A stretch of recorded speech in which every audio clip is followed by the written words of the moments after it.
Eu sou o Pedro Mendonça e tô aqui com o Cabelo Esperança. Sejam bem-vindos a mais um episódio do Vantagem Posicional. Dessa vez o tema do episódio é um tema que eu, pelo menos, não tenho visto ser falado. Pelo contrário, eu acho até que é algo que não se tem levado muito em consideração nos últimos anos, na dinâmica do futebol. Que é: o futebol deve ser divertido? E aí, desde a perspectiva do torcedor. De antemão, eu acho que sim. Eu acho que sim. Vou dar minha opinião aqui, mais uma vez, antes de chamar o Camilo. Eu acho que deve ser sim. Porque pensando no futebol como um espetáculo, como algo que por vezes ali tira a pessoa daquela rotina que às vezes é maçante. Então eu percebo que o futebol ele pelo menos deveria ser algo mais leve, sabe? Claro, sem deixar de levar em consideração toda a questão de querer vencer e por vezes dever vencer, porque a gente sabe também que o futebol é um negócio, né? Envolve-se muito dinheiro nisso, muitos patrocínios, enfim, muitas questões. Mas eu acho que desde o ponto de vista do torcedor, ele deve ser divertido sim. E por que não ser divertido vencendo? Porque eu também acho que são coisas que podem estar conectadas, né? Não entendo também a diversão como algo somente lúdico, né? E meio desprendido, às vezes, até de seriedade, não é isso? Acho que o divertir é fazer, de repente, despertar determinados sentimentos ali em quem tá vendo que, porra, caralho, me sinto mais leve vendo isso, me sinto mais alegre, esqueço dos meus problemas externos. Porque eu acho que no final das contas se trata disso, né? E aí, pegando um gancho aí e tentando olhar com a ótica de quem joga, eu acho que todo mundo começa a jogar futebol pela diversão, né? Que tá totalmente vinculado ao início da prática esportiva. E aí eu tô falando até muito por mim. Quando comecei a jogar, e lembro muitos anos atrás, quando ainda não participava de um ambiente federado, por exemplo, cara, aquilo pra mim ali era melhor que a Disney, sabe? Era o meu parque de diversões. Ali eu encontrava meus amigos, ali eu ria, ali também ficava chateado quando perdia, mas quando eu tava naquele ambiente, todos os meus problemas, se é que uma criança de, sei lá, 6 anos tem muitos problemas, não tinha muitos, graças a Deus sempre tive uma família muito, muito, muito boa, então assim, não posso falar que tive problemas na infância e nem, enfim, na minha adolescência, mas eu lembro que aquele era o meu ambiente, era o meu parque de diversões, né? Então, e eu entendo também que a grande maioria das pessoas começa a jogar muito nesse sentido.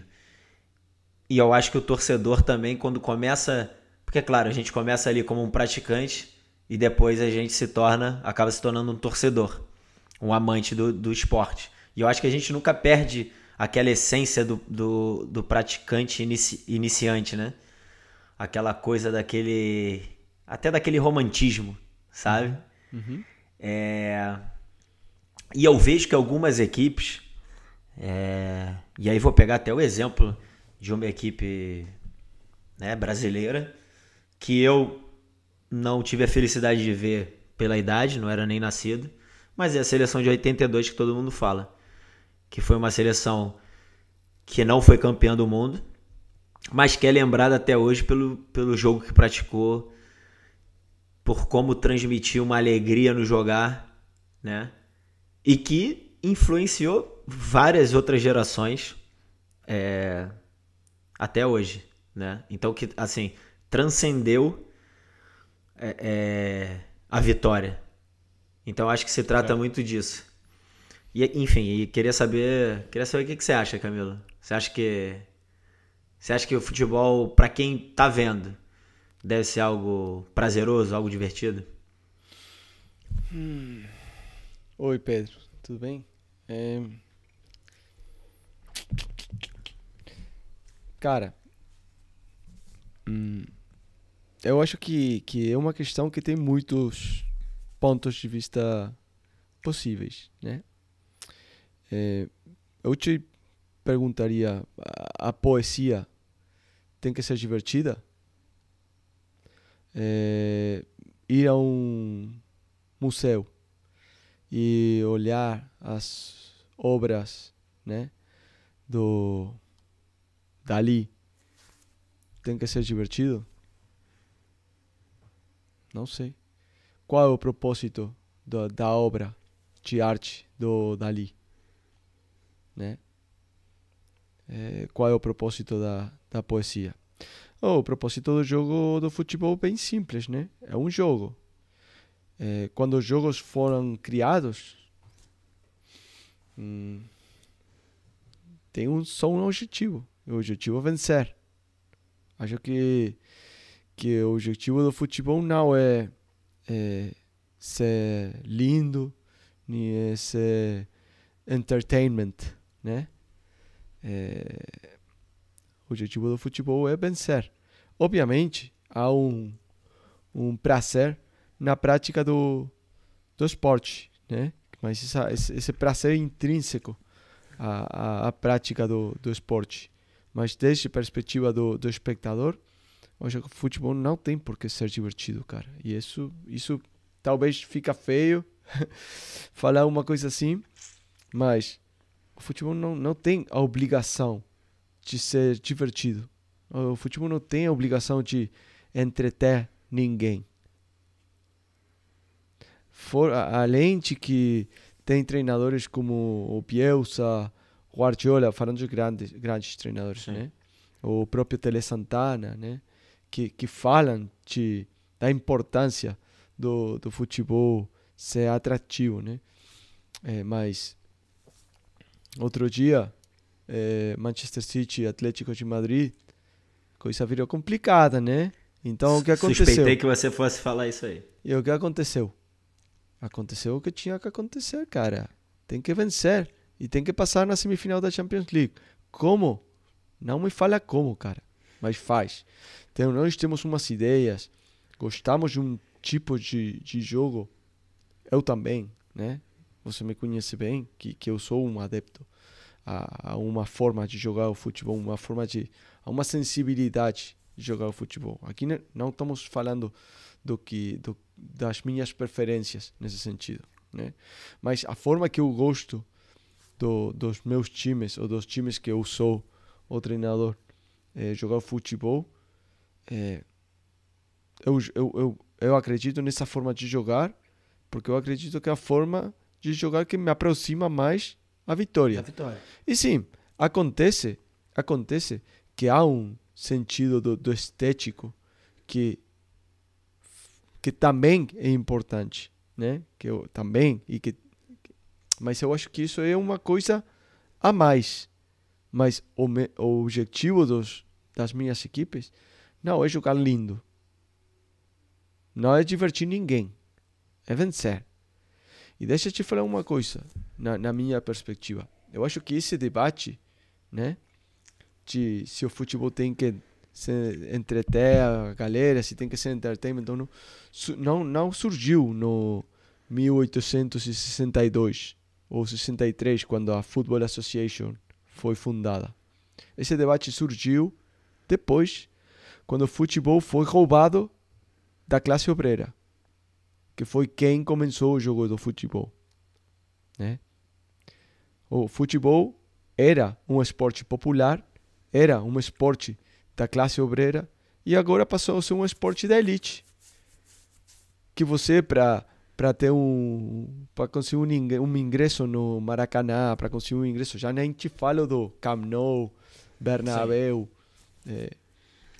Etihad.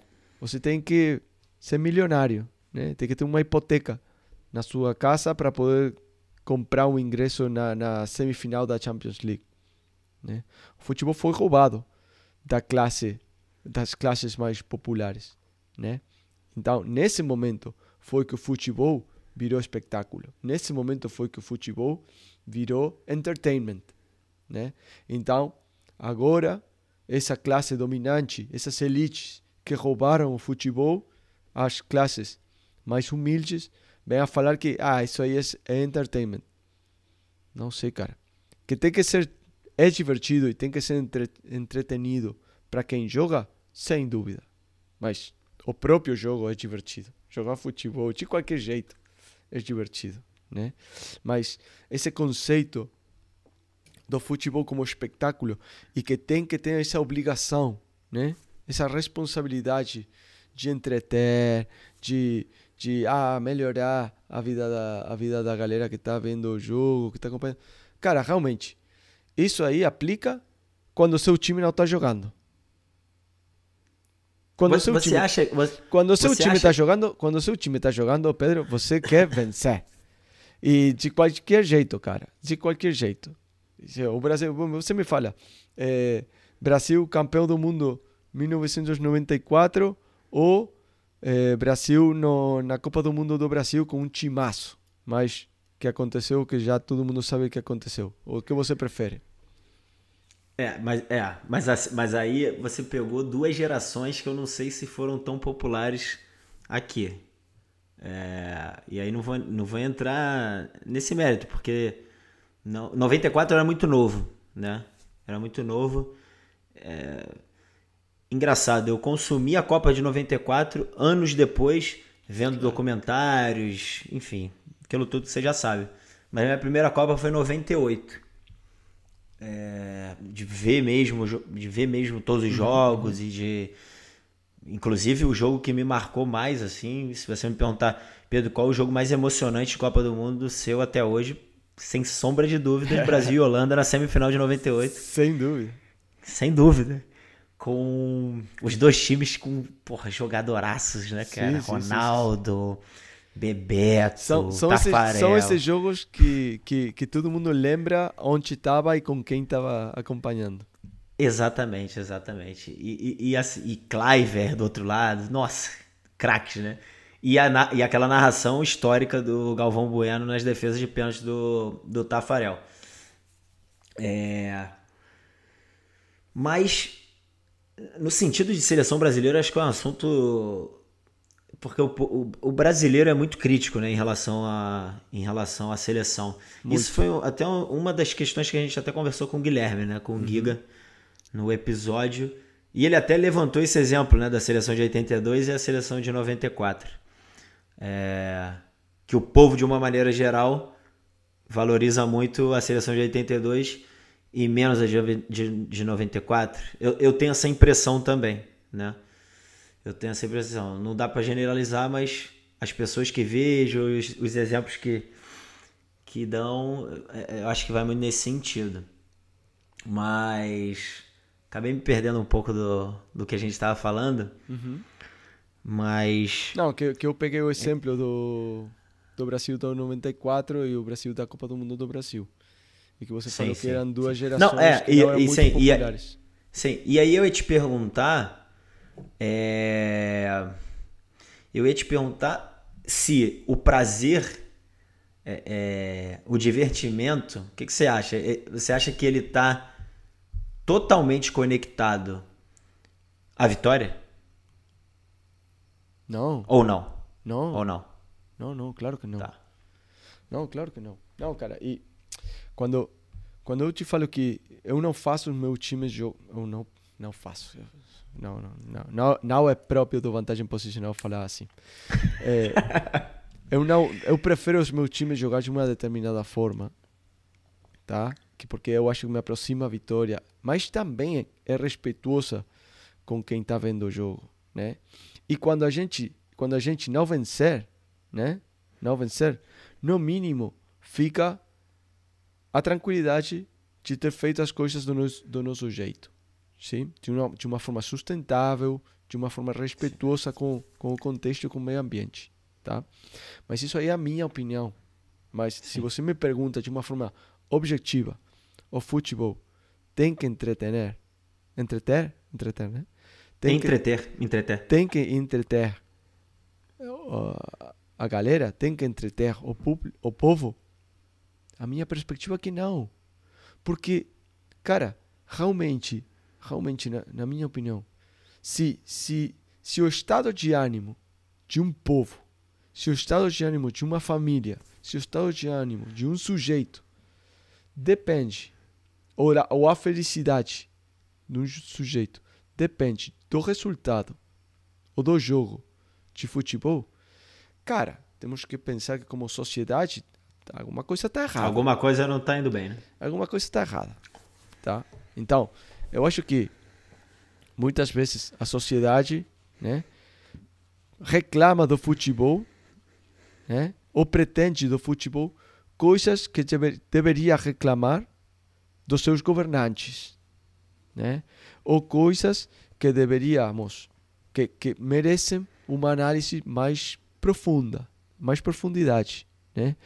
Quem somos como sociedade, aonde estamos indo, quais são as nossas prioridades e por que esse jogo acaba fazendo que a nossa identidade nacional ou o nosso orgulho nacional seja alto ou seja mais baixo.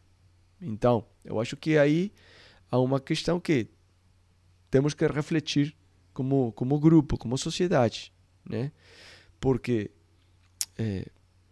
realmente é como reclamar de que o jogador de futebol tem uma responsabilidade social porque ele recebe muito dinheiro, então esse dinheiro vem dos contratos publicitários, então no fundo sai do bolso do público, né? Porque o público consome o produto da marca X, então a marca X paga muita grana nesse jogador, então esse jogador tem uma responsabilidade social. Cara, acho um pouco injusto. Acho um pouco injusto, porque eu conheço o jogador, você conhece o jogador, sim, e são caras perfeitamente normais, né? A mesma coisa poderia ser falada do ator, a mesma coisa poderia ser falada do engenheiro, né? Que trabalha numa empresa que tem contratos públicos e que está recebendo dinheiro dos pressupostos públicos. Então esse engenheiro aí, como ele trabalha e recebe salários de uma empresa que trabalha com contrato público, também tem uma responsabilidade social? Não sei, cara. Não sei. Então eu acho que estamos trasladando muitas frustrações que temos como sociedade, que temos como indivíduos, acima do futebol.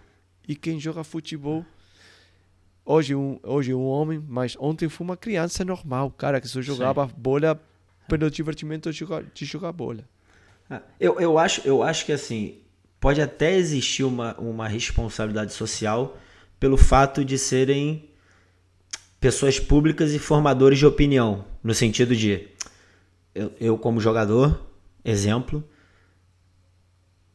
tenho que ter, não sei se a palavra certa é cuidado, mas tenho que saber expor minhas opiniões, porque eu sei que sou referência para muitas pessoas, né? Né? Eu acho que nesse sentido, sim. Eu acho que quem, dentro do âmbito do futebol, quem quiser aceitar esse peso e aceitar essa responsabilidade, pode. Mas sim, quem não quiser, não tem porquê. Exatamente. Entendeu? Porque não é o mesmo caso do que o comunicador. Não é o mesmo caso do que o jornalista. O jornalista, quando ele se prepara para ser jornalista, está aceitando que ele vai ser formador de opinião. Ele está procurando um emprego no qual ele vai ter uma influência no povo, né? O jogador de futebol não pediu nada disso. Ele não pediu nada disso. O cara só quer jogar bola. Então, por que ele tem que aceitar uma responsabilidade social que não tem por que ter. Entendeu? O cara é só um garoto que joga bola. Entendeu? Então, se vamos pedir, eu acho que podemos pedir ao jogador de futebol a mesma responsabilidade que tem que ter qualquer cidadão. Entendeu? Todo mundo tem que ter uma responsabilidade social. Todo mundo tem que ter cuidado, tem que levar cuidado das coisas que fala e como são faladas. Exatamente. Pelo mesmo exemplo. Porque ele tem uma notoriedade pública. Beleza. Tá ótimo. Mas ele não pediu essa notoriedade. Mas a gente está pagando um ingresso para ver ele. Beleza. Eu posso entender isso. Tá, beleza. Tem uma responsabilidade. Tem. O engenheiro que trabalha na empresa que tem contrato público também está recebendo um dinheiro que vem do povo. Então, vamos pedir para ele também? Ou o que podemos pedir para esse engenheiro? A mesma coisa que o jogador de futebol. A mesma coisa que qualquer outro cidadão. Ser um cara solidário, ser um cara respeituoso. Então, no fundo, é a mesma coisa para todo mundo. Eu acho que às vezes trasladamos ao futebol e ao jogador de futebol muitas frustrações que temos sem resolver como povo, como sociedade e como indivíduos.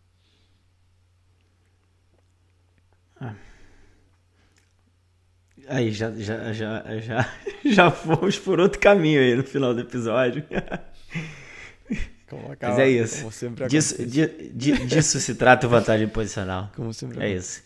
Mas por acabar, né? Por acabar.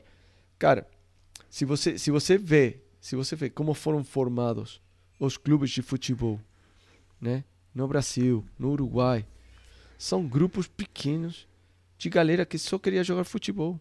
O Barcelona, Sim. cara. O Barcelona foi formado com um anúncio no jornal. Então, cara, essa galera tava aí para entreter alguém? Não, cara, essa galera se juntou para jogar bola. Então, porque o negócio para entreter a eles próprios. porque a FIFA e as grandes corporações, as elites que roubaram o futebol do povo, agora tem um interesse, fizeram crescer tanto o negócio que agora tem uma dimensão universal, mundial. Então agora vamos pedir uma coisa diferente quanto ao comportamento, quanto às responsabilidades do que era pedida para esses caras que jogavam pelo prazer de jogar. Não sei. Eu acho que, como mínimo, é injusto. E aproveitando essa fala também, e foi algo que a gente já colocou até como indicação, né, de séries e tudo mais no Instagram do Dynamics. Isso. Exatamente. The English Game. Claro. A série, se eu não me engano, são 5 ou 6 episódios que conta o início do futebol, né? Na verdade, ali era aquele período que o futebol estava começando a se tornar profissional, que os jogadores estavam começando a receber, né? Alguns, e o que era proibido na época ainda. Era proibido receber para jogar, porque achavam que era contra os valores do próprio jogo. E é uma série interessante, assim, curtinha e bacana. Acho que fica a dica aí. Uma dica bacana de série. Precisamente esse amateurismo, não sei como se fala em português. Né? Amadorismo. Amadorismo, né? É um dos motivos pelo qual a FIFA tira dos Jogos Olímpicos a competição do futebol. Porque nos Jogos Olímpicos só pode participar atleta amador.